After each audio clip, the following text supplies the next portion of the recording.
Good morning, student. Our next chapter is chapter number 5, separation of substances. In this topic, we are going to discuss about how we can separate the different materials, that material in the form of mixtures. First of all, what are mixtures?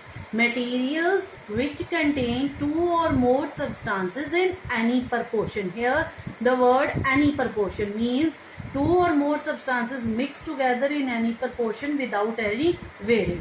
And next definition is component. Substances which makes up a mixture are called components. Most of the thing around us, like air, you know about the air. Air is a mixture of many gases, and sea water is also a mixture of salt dissolved in water. That is, according to it, mixture is of two types, homogeneous and heterogeneous mixture. What is homogeneous mixture? That is, it is a mixture in which the constituents are uniformly distributed. If we can see the salt water here, the salt is uniformly distributed in the water and each part has the same property. What is the meaning of this? Each part has same property means to say, when we will take a spoonful of water, salt from it, it is having same properties. Next is, same property means to say having same taste. Next is heterogeneous. It is a mixture in which the components or constituents do not mix uniformly or do not mix uniformly and having different property. If we can take a muddy water,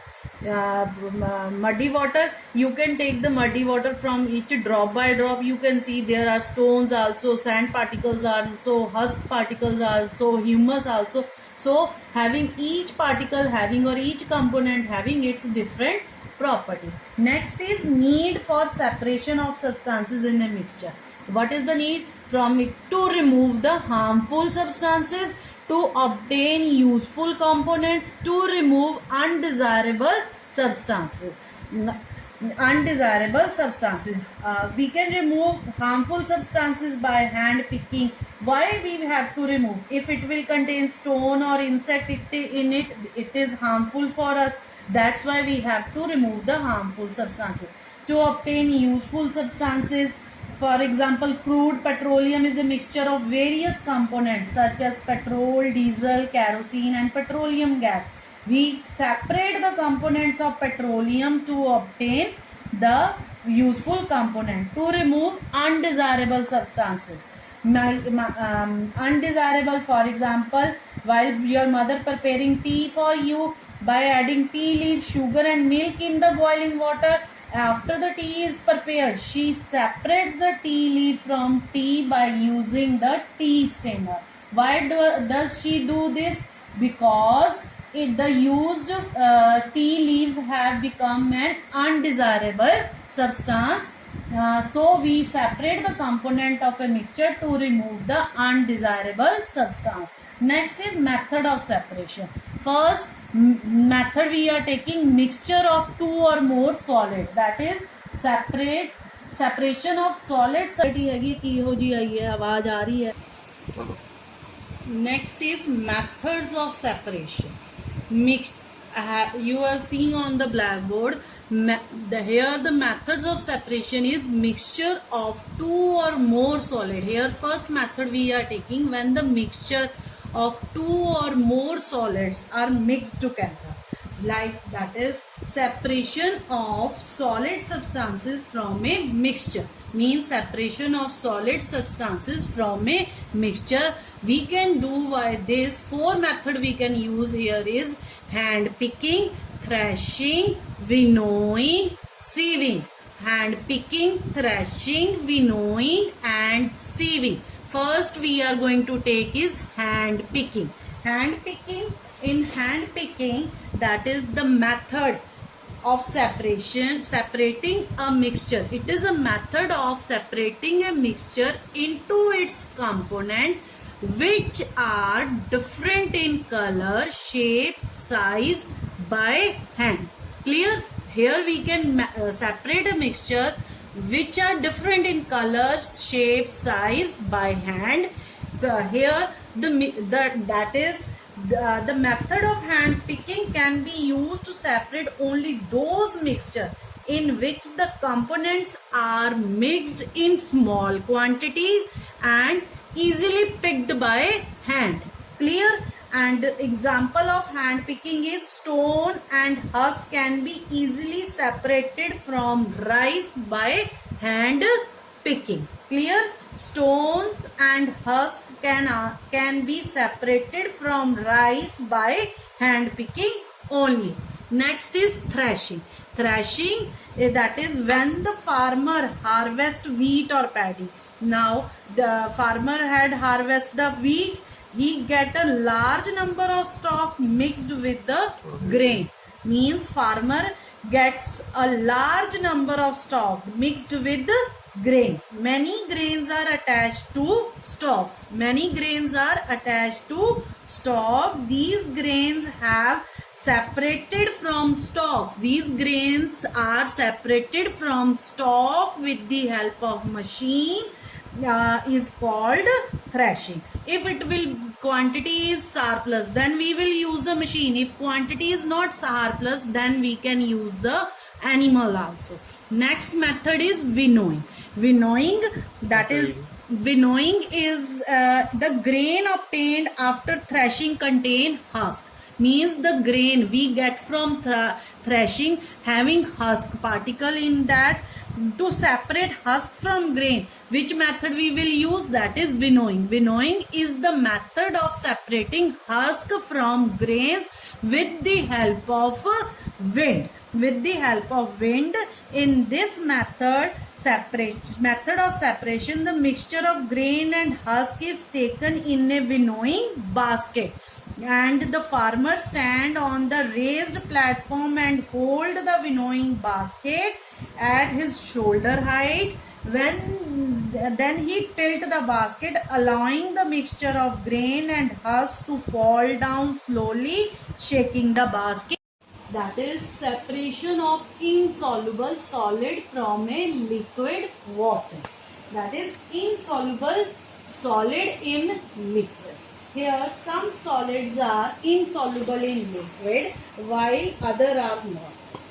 Here some solids are soluble in liquid while other are not. A mixture of insoluble solid in a liquid can be separated by using sedimentation, decantation and filtration.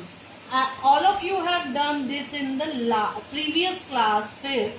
Sedimentation, decantation and filtration. Now I am explaining you one by one. First is sedimentation. Sedimentation here, that is in sedimentation and decantation, we can take a mixture of sand particle, mixture of sand and water in a glass.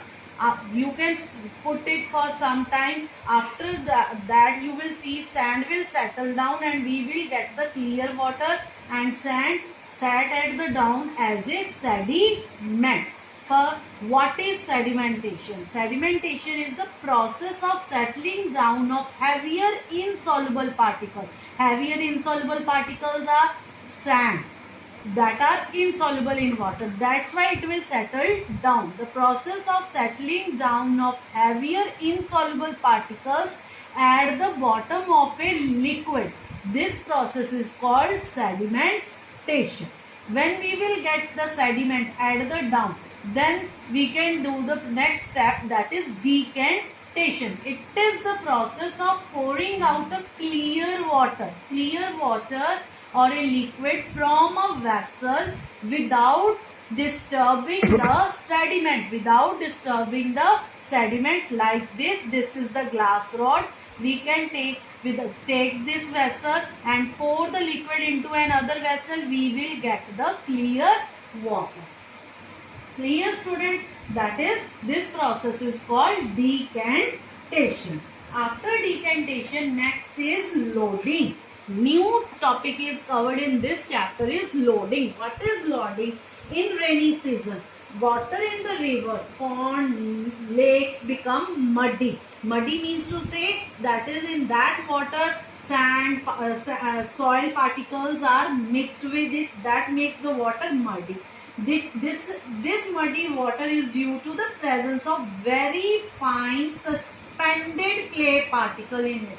Very fine clay particles that cannot be separated easily because these are very fine. These fine particles are very light in weight. If they are light in weight, it takes time to settle down. Sand particles settle down very easily because these are heavy, but clay particles are very fine, takes time to settle down. For this, the process of settling down of suspended clay particle, we can make faster by the process of loading. We add some chemical in it. The chemical name is alum. This question is in your last exercise also. Which chemical is added? That is alum. Alum is fatkari. All of you are having at your home. What will do the alum? That is, it will entangle the clay particle. Entangled means it will tie the clay particle. That will increase the rate of sedimentation in a suspension by adding some chemical to it. That is the process of increasing the rate of sedimentation. Increasing the rate of sedimentation means to say settling down of particle by making it heavier in a suspension by adding some chemical to it. Which chemical? That is alum. Alum means fatkari. Next is filtration. Filtration, all of you know that is the process of separating insoluble substance from a liquid using a filter paper. What is filter paper? Filter paper is a piece of paper that has millions of tiny holes in it. Millions of tiny holes.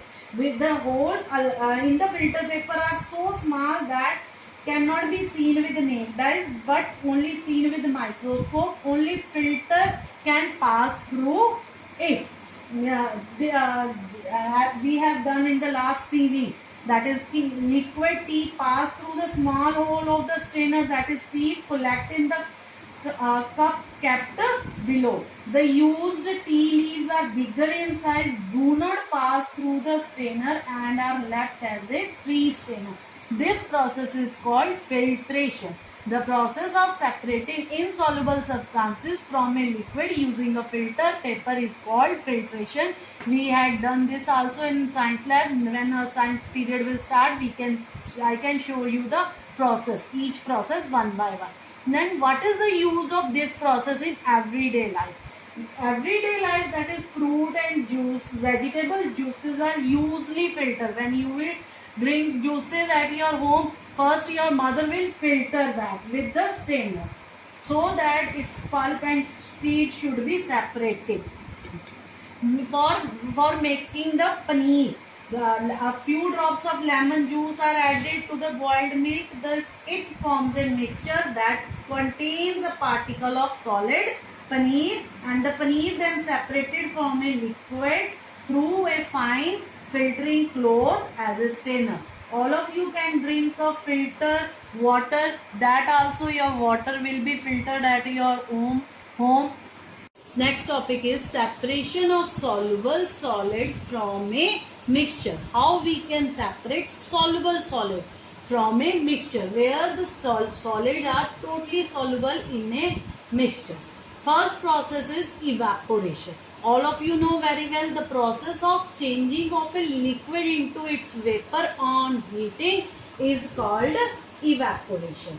All of you are having common salt at your home. How we will get the common salt? You can take a glass of water, add 2 or 3 spoonful of salt in that, put it outside the sun. You will see water will evaporate and salt will left behind. Like this we will get the sea salt from sea water. They can make a large big pits there.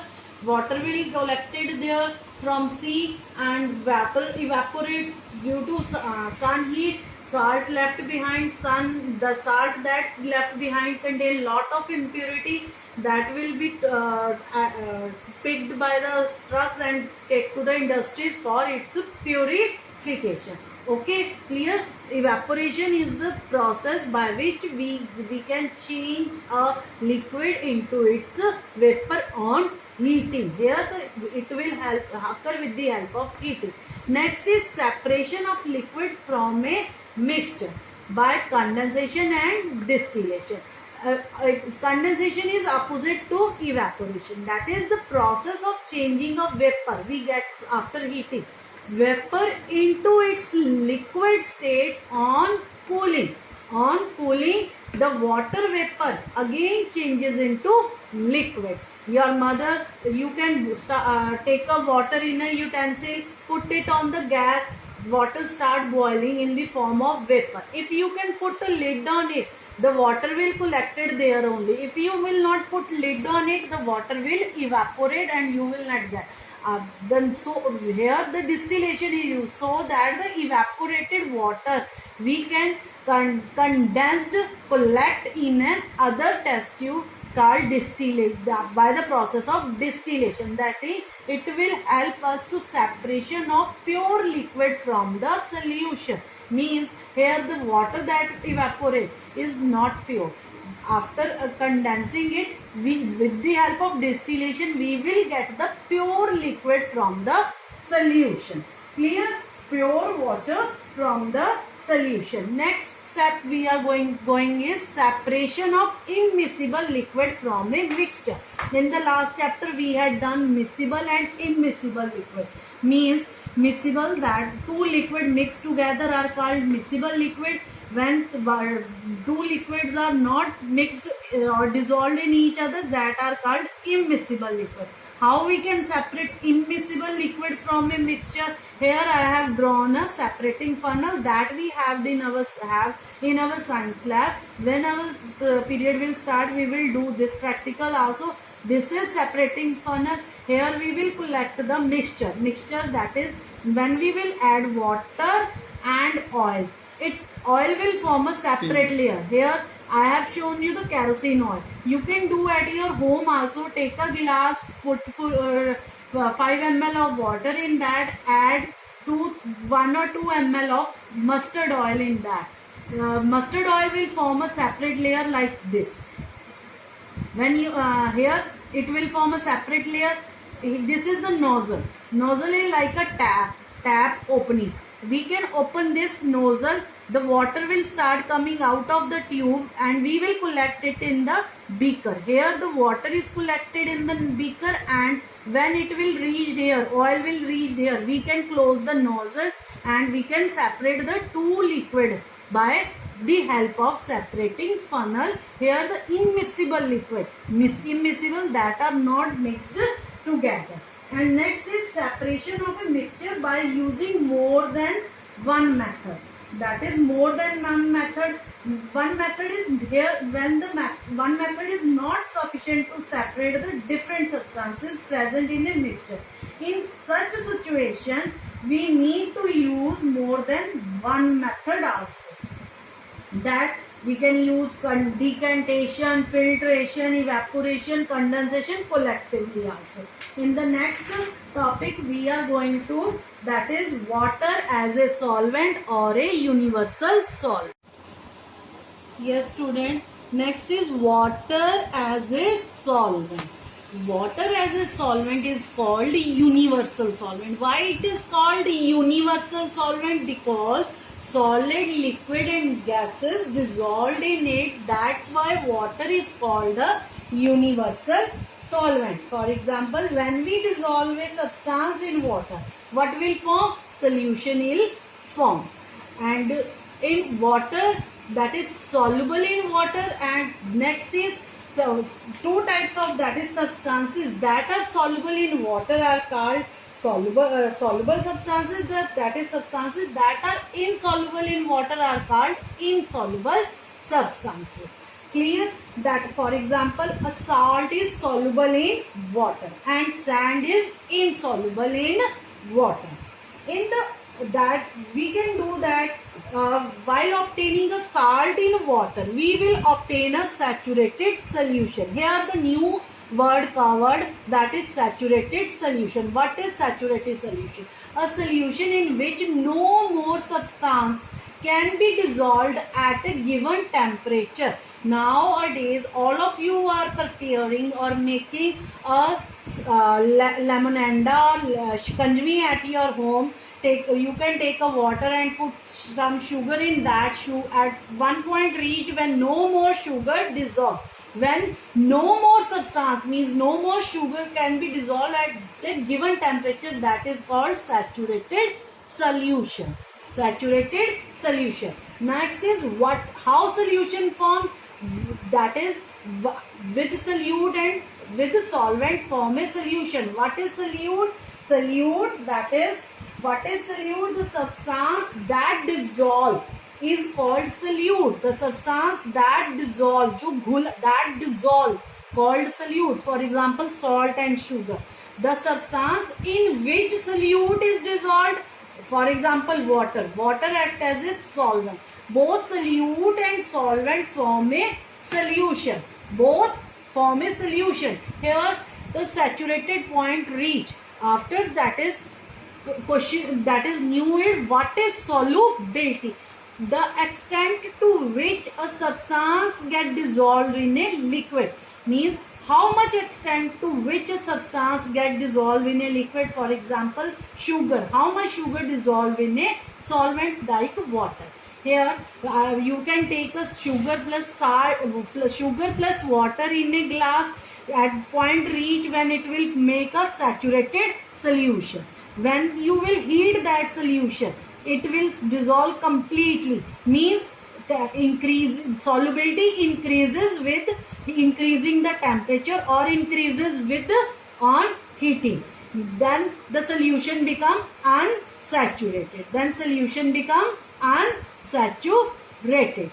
Next topic is solubility of gases in water. Solubility of gases dissolve in water to small extent. Clear? But their solubility get affected by change in temperature also. For example, aquatic plant take dissolved oxygen. All of us know very well. Gases decrease that is in gases solubility decreases with rise in temperature and increases with decrease in temperature. It is opposite to in case of solid. Clear?